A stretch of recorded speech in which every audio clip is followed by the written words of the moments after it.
안녕하세요. 아빠 매너티입니다. 오늘은 원격 의료 사업을 하고 있는 텔레닥과 아멜 3분기 실적을 정리해 보겠습니다.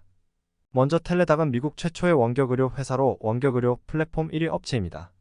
2002년에 설립되었고 2015년에 상장을 했어요. 기존의 일반 의료 서비스와 함께 2020년 경쟁사인 리본고를 인수하게 됩니다. 리본고는 인공지능과 원격 모니터링을 통해 당뇨, 고혈압 등 중증 질환 관리를 했고 2021년에 당뇨병 관리 서비스를 제공하고 정신건강관리 플랫폼인 마이스트렝스 컴플릿을 출시했습니다. 서로의 부족한 점을 보완하게 되죠. 2분기에는 마이크로소프트와 협업하여 오픈 AI 서비스도 제공한다고 하는데 원격 의료도 점점 고도화되고 있습니다. 이제 매출을 볼까요? 3분기 매출액은 660밀리언 달러로 2분기보다 1.2%, 영업이익률은 1%, 에비타이익률은 2% 증가했습니다. 매출이익률도 매출이 늘고 원가가 줄어서 1% 개선되었습니다. 원가가 개선된 것은 컨설팅료가 감소되었다고 합니다. 비용을 보면 2분기보다 조금 높아졌는데 마케팅비와 감가상각비는 늘어났고 판매비, 연구개발비, 일반 행정비는 줄었어요.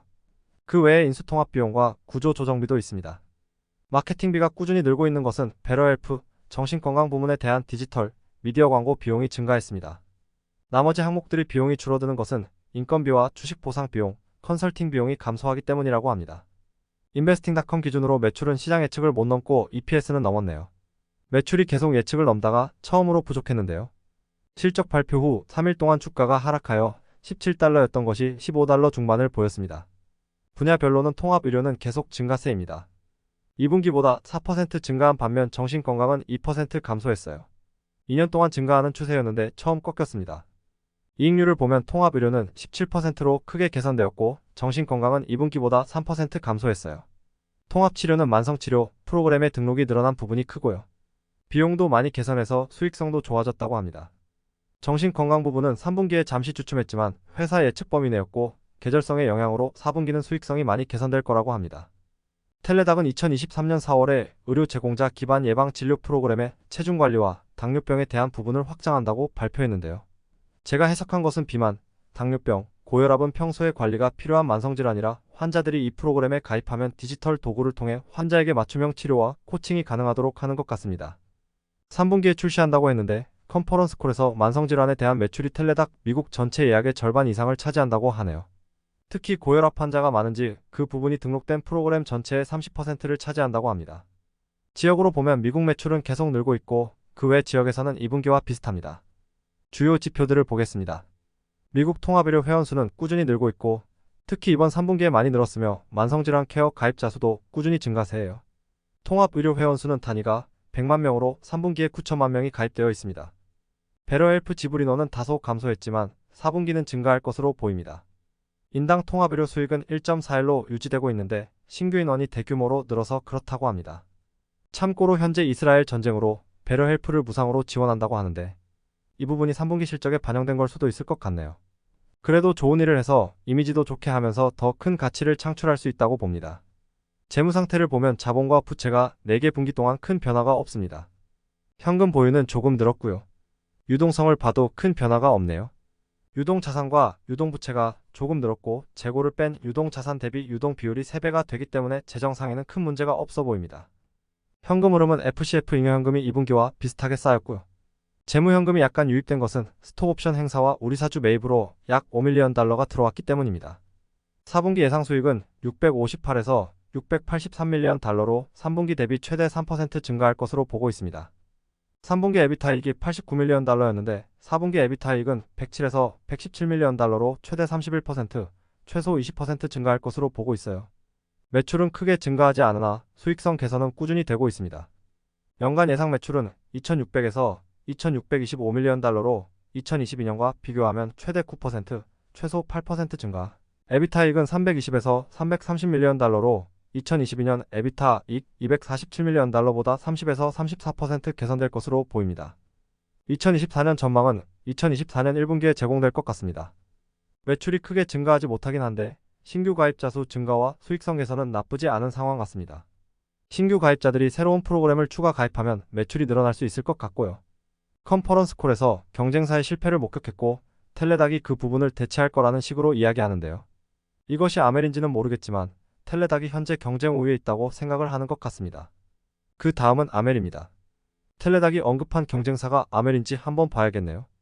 아멜은 2006년 아메리칸 웰이라는 이름으로 설립되었고 2020년에 상장을 했습니다. 구글 클라우드 사업부에서 1억 달러를 투자한 것으로 유명한데요. 아멜의 장점은 다양한 질병과 관련해서 광범위한 질의응답이 잘 구축되어 있습니다.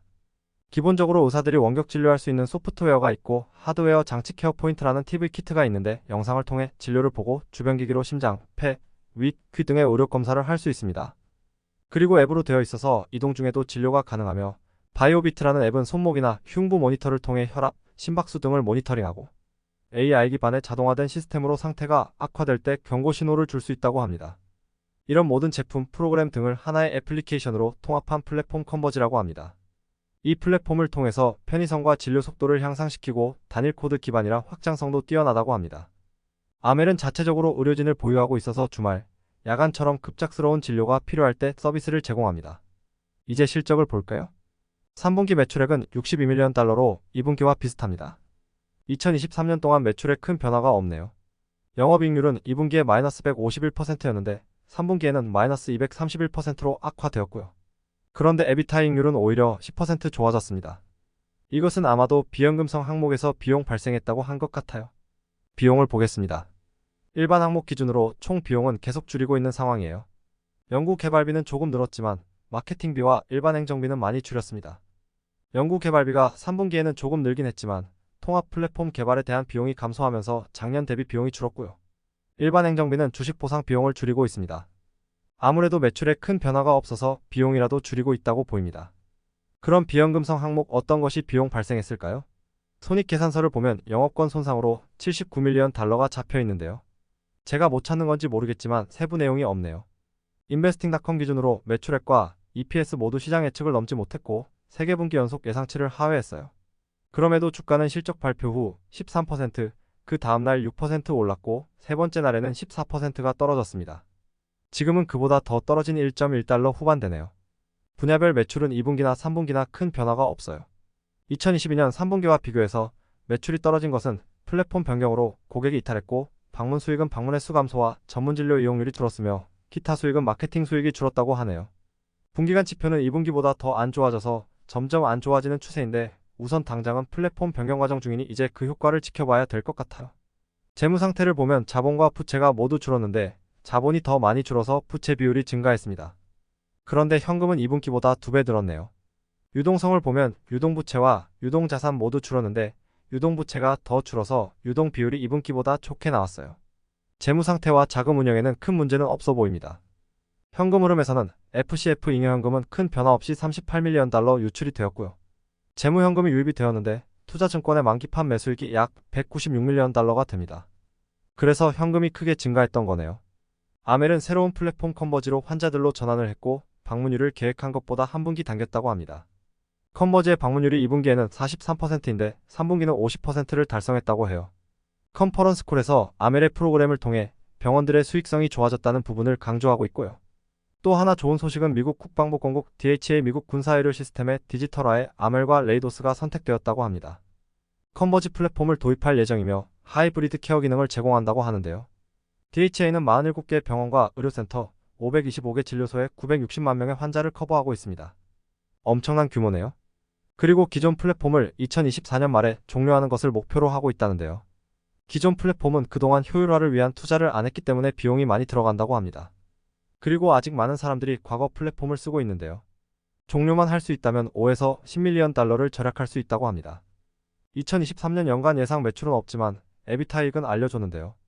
2분기에는 마이너스 165에서 마이너스 160밀리언 달러라고 했는데 3분기에는 DHA와의 계약 성사로 관련 작업 진행으로 2밀리언 달러가 추가로 늘어서 마이너스 167에서 마이너스 162밀리언 달러가 될 것 같다고 합니다. 그럼 4분기 에비타이익은 마이너스 38에서 마이너스 33밀리언 달러가 되는데 그래도 3분기보다는 더 줄일 것으로 보입니다. 정리해보면 텔레닥은 만성질환 케어 프로그램으로 가입자 수가 크게 늘었는데 저만의 생각은 아멜의 이탈 고객을 흡수한 게 아닌가 싶습니다. 아까 텔레닥이 이야기한 경쟁사가 다른 기업일 수도 있지만요. 텔레닥은 매출 성장이 빠르진 않지만 나머지 지표는 성장세가 보여서 곧 매출도 높아지지 않을까 하는 생각을 하고 있고요. 아멜은 DHA와의 계약이 큰 호재로 느껴지며 2024년부터 매출이 크게 뛸 것으로 보입니다. 원격 의료가 코로나 이후로 엄청 빠르게 진행될 줄 알았는데 생각보다 느린 것 같고요. 그래도 지속적으로 고객이 늘어나는 것을 보면 중간에 사장될 사업은 아니지 않나 싶습니다. 그동안 침체 아닌 침체였던 아멜이 반등을 할 수 있을지 본격적인 원격 의료 경쟁이 2024년에 벌어질 것 같습니다. 오늘 준비한 내용은 여기까지입니다. 시청해주셔서 감사합니다.